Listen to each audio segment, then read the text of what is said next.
नमस्कार मित्रांनो, लग्नाची बेडी या मालिकेच्या आजच्या भागात आपण पाहणार आहोत. सिंधू गणपती बाप्पाकडे प्रार्थना करतच म्हणत असते, प्लीज बाप्पा, मी आता माझ्या मुलांशिवाय नाही राहू शकत. मला माझा मुलगा परत द्या.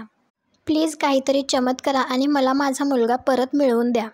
माझ्या प्रयत्नांना यश दे बाप्पा. आत्तापर्यंत तुझ्या कृपेने मी इथपर्यंत माझ्या मुलाला शोधत आली आहे. आता इथून पुढेही तूच मार्ग दाखव. त्यावेळी राघव त्या भिंतीच्या पलीकडनं हे सगळं ऐकत असतो. तो समोर येत नाही, पण तो तिथूनच म्हणतो, मॅम डोंट वरी. बाप्पा सगळ्यांची विघ्न दूर करतो. तुम्हालाही नक्की मदत करेल. तुम्हाला तुमचा मुलगा लवकरात लवकर सापडेल. मी स्वतः तुमच्यासाठी बाप्पाकडे प्रार्थना करेल. त्यावेळी राघव मनात म्हणत असतो, बाप्पा, या बाई कोण आहेत ते माहिती नाही, पण त्याही माझ्यासारख्याच दुःखात आहेत. त्यांचा मुलगा त्यांना लवकर मिळू दे. बाप्पा, तुला पण माहिती आहे, मी माझ्या सावीला खूप दिवसांपासून शोधतोय. बाप्पा प्लीज, कोणत्याही मुलांची त्याच्या आईवडिलांपासून अशी ताटातूट करू नकोस. आणि राघव समोर न येताच तेथून निघून जातो. त्यावेळी कृष्णा मोबाईलमध्ये काढलेले त्या फाईलचे फोटोज बघत असते आणि त्यावेळी तिला समजतं की राघवने दत्तक घेतलेला विनायकच हा तिचा अंकुर आहे. हे पाहून तर तिच्या हातातून मोबाईलच खाली सटकतो, परंतु तिला विश्वास बसत नाही, तर ती पुन्हा पुन्हा चेक करते. आणि तिला इतका आनंद झालेला असतो की बस. तिला तिचा आनंद कोणासोबत तरी शेअर करावासा वाटत असतो, तर ती लगेच गोदामावशीला फोन करते आणि ती तिला सांगते की आपला अंकुर सापडलाय. हे ऐकून तर गोदामावशीला सुद्धा खूप आनंद होतो. ती विचारते, कुठे आहे तो, आश्रमात आहे का? तर कृष्णा म्हणते, तू विचारही करू शकत नाहीस असा चमत्कार केला आहे बाप्पाने. गोदामावशी विचारते, म्हणजे? तर कृष्णा सांगते, आपला अंकुर आपल्या जवळच होता. गोदामावशीला मात्र हे असलं बोलणं काही कळत नसतं. ती म्हणते, किती कोड्यात बोलणार आहेस तू, थोडं विस्कटून सांग ना. तर कृष्णा सांगते, आपला अंकुर म्हणजे आपला विनायक आहे, आपला विनू आहे. गोदामावशी म्हणत असते, खरं सांगतेस कृष्णे? तर कृष्णा म्हणते, हो, माझ्याकडे पुरावा आहे. गोदामावशी म्हणते, आई एकवीर रे, तुझे उपकार कसे मानू ग? आणि ती कृष्णाला विचारते, तू घरी कधी येतेस? कृष्णा म्हणते, मी निघाली आहे इथून. कधी एकदा माझ्या अंकुरला भेटतीये असं झालंय मला. मी आलेच असं म्हणून ती फोन ठेवून देते. त्यानंतर कृष्णा लगेच गडबडीने तेथून घरी जायला निघते. घरी जात असताना कृष्णाला विनायकसोबत घालवलेले ते क्षण आठवतात आणि ती स्वतःशीच म्हणते, इतके दिवस माझा अंकुर माझ्या डोळ्यासमोर होता आणि मी त्याला ओळखलं कसं नाही. आत्ता मला कळते, मला विनूबद्दल इतका आपलेपणा का वाटायचा. कधी एकदा घरी जाऊन माझ्या अंकुरला भेटतीये असं झालंय. ती धावतच घरी येते. सगळ्यात पहिल्यांदा ती अंकुरच्याच रूममध्ये येते. रूममध्ये आल्यानंतर सगळ्यात आधी ती दरवाजा बंद करते. अंकुर झोपलेला असतो. कृष्णा त्याच्या जवळ येऊन बसते. तिच्या डोळ्यात आनंदाश्रू असतात. कृष्णा प्रेमाने विनूच्या डोक्यावरून हात फिरवत असते. कृष्णाला इतका आनंद झालेला असतो की आपण तो शब्दात व्यक्त करूच शकत नाही. ती विनूच्या पाठीवर डोकं ठेवून रडत असते, म्हणजेच ते तिचे आनंदाश्रू असतात. त्यानंतर ती विनूच्या पाठीवर ती जन्मखून बघते, जी लहान असताना अंकुरच्या पाठीवर होती, आणि ते पाहून तर तिला आनंदाचा धक्काच बसतो. कृष्णाच्या आनंदाला तर काही थाराच नसतो. त्याच वेळी ऋतुजा रूमच्या बाहेरून जात असते, तर तिला आवाज ऐकू येतो. त्यावेळी ती विचार करते, हा रडण्याचा आवाज विनूच्या खोलीतून कसा येतोय? कोण रडतंय? हा तर कृष्णाचा आवाज वाटतोय मला. पण ती विनूच्या खोलीत काय करतीये? आयडिया, वहिनी साहेबांना सांगते, त्याच पाहतील तिच्याकडे. त्यानंतर कृष्णा स्वतःशीच म्हणत असते, इतके दिवस माझा अंकुर माझ्या डोळ्यासमोर होता, पण मी तुला नाही ओळखू शकले बाळा, मला माफ कर. पण आता इथून पुढे ना, मी तुला कधीच माझ्यापासून लांब नाही जाऊ देणार. कायम मी तुझ्या जवळच असेल, कायम. थँक्यू बाप्पा. माझा अंकुर पुन्हा माझ्या जवळ आला. सावीला जेव्हा कळेल ना, अंकुर म्हणजेच विनू तिचा सख्खा मोठा भाऊ आहे, तेव्हा तिला किती आनंद होईल ना. ती सतत विनूला जवळ घेऊन रडत असते. ऋतुजा इकडे रेश्मा आणि रुक्मिणी काकूला विनूच्या रूमच्या बाहेर घेऊन येते. रुक्मिणी काकू ऋतुजाला म्हणत असते, तुला भास झाला असेल. तर ऋतुजा म्हणते, वहिनी साहेब शपथ, मी एका बाईचा आवाज ऐकला, पूर्ण खात्री केली आणि मग तुम्हाला सांगायला आले. रुक्मिणी काकू दरवाजा उघडून पाहते, तर आतमध्ये कोणच नसतो. विनू शांतपणे झोपलेला असतो. तर रुक्मिणी काकू दरवाजा लावून घेते आणि रागातच म्हणते, बघितलंस ना, मी तुला सांगितलं होतं, तुला भास झाला असेल, पण नाही, ऐकलं नाहीस तू माझं. खेचत खेचत घेऊन आलीस तू मला.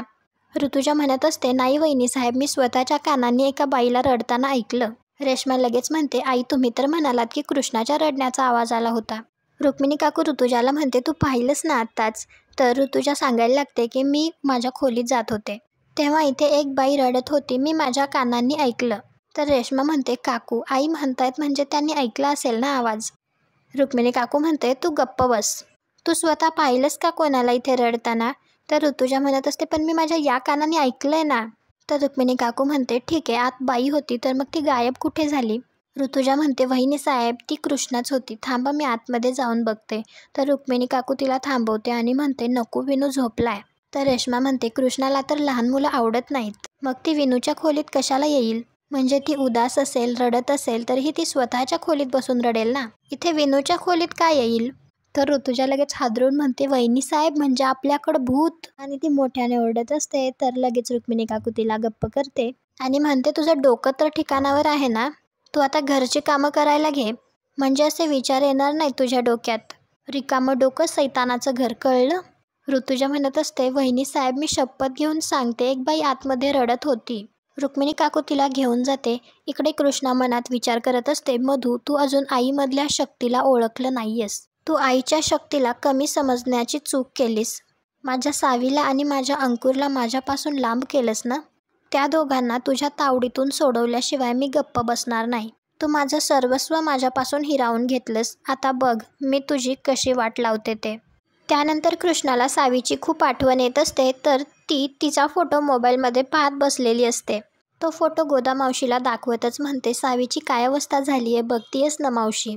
त्या दिवशी ना मी तिला फक्त लांबून बघितलं ग, तिला जवळही नाही घेऊ शकले, तिला मिठीही नाही मारू शकले. आता तिच्यापासून लांब राहणं अशक्य आहे माझ्यासाठी.